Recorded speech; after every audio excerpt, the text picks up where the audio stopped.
mungkin terlihat kalem, tapi isi otaknya penuh kalkulasi tingkat dewa.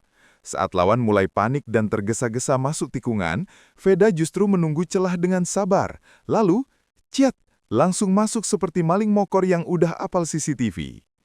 Tim analis menyebut gaya balap Veda sebagai silent killer. Nggak banyak gaya, tapi mematikan. Seorang komentator bahkan bilang, kalau balapan ini diibaratkan percintaan, Veda itu tipe yang nggak chat tiap hari, tapi tiba-tiba ngajak nikah. Ketajamannya terlihat saat dia bisa memilih momen paling tepat untuk overtake, tanpa bikin crash, tanpa drama, dan tanpa drama Korea. Strateginya bukan soal ego, tapi soal tempo. Dan itu bikin lawannya seperti kehabisan baterai remote TV. Tapi ini belum puncaknya. Dalam dunia balap, kecepatan bukan satu-satunya senjata. Ada satu hal yang jarang disadari, tapi sangat mematikan. Permainan mental. Dan disinilah Veda Ega Pratama unggul telak. 3 kali salip yang ia lakukan bukan hanya soal teknik, tapi juga cara dia mengganggu pikiran sang rival. Bayangkan, kamu sudah susah payah ambil alih posisi, sudah ngos-ngosan. Baru 2 tikungan dilewati, anak muda satu ini muncul lagi dari bayang-bayang, menyodok tanpa ampun. Seolah-olah berkata, "Santai bang, aku di sini lagi." Reaksi si anak didik Rossi mulai gelisah. Breaking point-nya makin telat, akselerasinya mulai kasar, dan racing lainnya terlihat goyang. Seorang komentator bahkan berkomentar, "Ini bukan balapan, ini seperti hubungan toksik yang datang dan pergi seenaknya." Veda terlihat begitu tenang, sementara lawannya makin frustasi, seperti orang yang cari charger tapi kabelnya kusut. Dalam olahraga apapun, ketika pikiranmu kalah, tubuhmu ikut runtuh. Dan hari itu, Veda bukan hanya menang posisi, tapi juga menang di dalam kepala lawannya. Seram? Iya. Tapi juga elegan, kayak mantan yang balas dendam dengan cara sukses duluan. Tapi bukan cuma rivalnya yang kaget. Begitu race selesai, padok langsung meledak seperti habis dengar kabar kawin siri artis sinetron. Semua mata langsung tertuju ke garasi tempat Veda turun dari motornya. Para mekanik, bos tim, bahkan jurnalis Eropa yang biasanya cool-cool saja, hari itu ikutan heboh seperti emak-emak rebutan diskon daging. "Who is this kid?" tanya seorang reporter Italia sambil sibuk ngetik di iPad. Bahkan seorang petinggi dari tim rival sempat terlihat mendekati manajer Veda, mungkin nanya, "Kontraknya masih panjang nggak mas?" Di sudut padok lain, pelatih dari VR46 terlihat menggeleng pelan sambil garuk-garuk kepala seperti baru sadar anak didiknya habis dikerjain oleh bocah dari Asia Tenggara. Wartawan mulai mengajukan pertanyaan soal Moto3 2026 dan apakah performa ini jadi lampu hijau buat Veda untuk naik kelas. Seorang mantan rider yang kini jadi komentator dibilang di siaran langsung, "Anak ini bikin saya pengen pensiun 2 kali." Humor?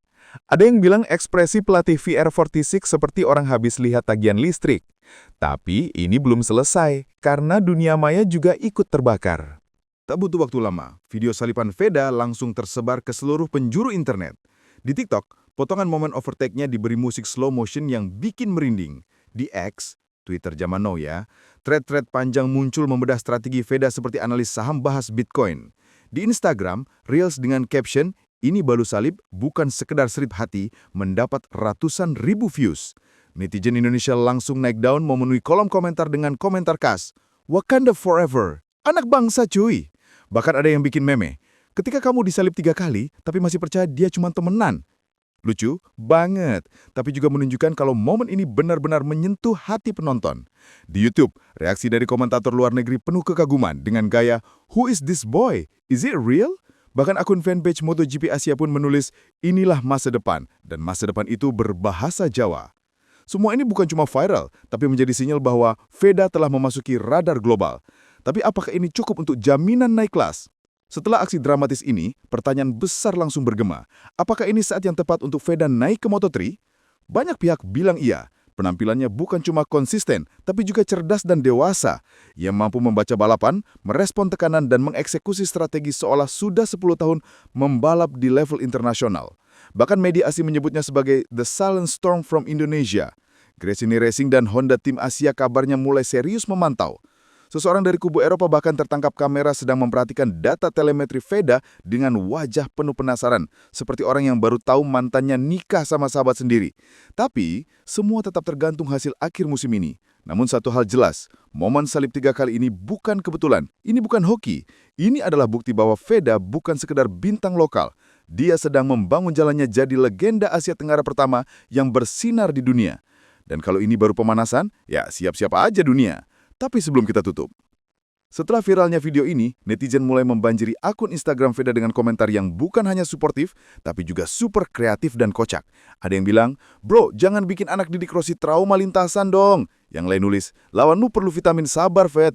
Bahkan ada fan yang bikin pantun, "Ke pasar beli paprika, disalip Veda 3 kali, nangis di pedok gak bisa berkata-kata." Komentar semacam ini membuktikan bahwa dukungan untuk Veda bukan cuma datang dari kalangan racing enthusiast, tapi juga masyarakat biasa yang merasa bangga punya talenta lokal sehebat ini.